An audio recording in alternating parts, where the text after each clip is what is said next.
President Trump on Saturday called for his own Justice Department to publicly release who paid for a salacious dossier that includes unverified allegations about his connections with Russia. In an afternoon tweet, the president drew attention to how two officials at Fusion GPS, a political research firm behind the dossier, invoked the Fifth Amendment before the House Intelligence Committee on Wednesday. Officials behind the now discredited dossier plead the Fifth, the president tweeted. Justice Department and/or FBI should immediately release who paid for it. The dossier, authored by former British spy Christopher Steele, claims that the Russian government had collected compromising information on Trump for several years. The document was circulated among journalists in 2016 and provided to the FBI.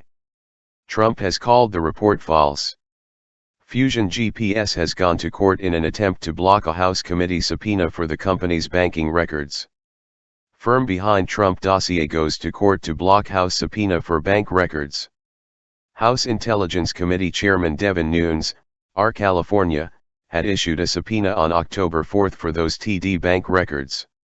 But, according to documents reviewed by Fox News, Fusion is seeking a temporary restraining order and preliminary injunction to block the release of those records.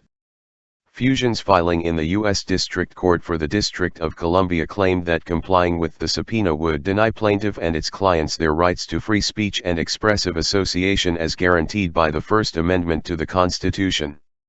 However, committee Republicans say Fusion is not a media organization and not entitled to the same protections. Fusion has refused to tell congressional committees who paid for the dossier or reveal its sources. Fusion GPS co-founder Peter Fritsch and Top Lieutenant Thomas Caton were subpoenaed to appear before the committee in a closed-door session on Wednesday but asserted their right not to testify. Fritsch and Caton took the Fifth on every question posed by committee members.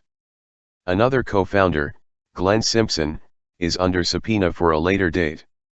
That move was expected. On Saturday, the president also seemed to reference Facebook's recently announcement that it believes Russian operatives spent more than $100,000 on Facebook ads during the election. "Keep hearing about tiny amount of money spent on Facebook ads," he said. "What about the billions of dollars of fake news on CNN, ABC, NBC and CBS?" He also took aim, yet again, at his former presidential campaign rival. "Crooked Hillary Clinton spent hundreds of millions of dollars more on presidential election than I did," Trump tweeted. "Facebook was on her side, not mine." Earlier this month, the chairman of the Senate Intelligence Committee said Wednesday they have hit a wall in trying to probe the origin of the dossier, as the committee forges ahead with its investigation into Russia's interference and possible collusion with Trump campaign associates in the 2016 election. North Carolina Republican Senator Richard Burr, the chairman of the committee, said the committee has made a number of unsuccessful attempts to contact Steele and hopes he will cooperate. "Those offers have gone unaccepted," Burr said. "The committee cannot really decide the credibility of the dossier without understanding things like who paid for it, who are your sources and sub-sources."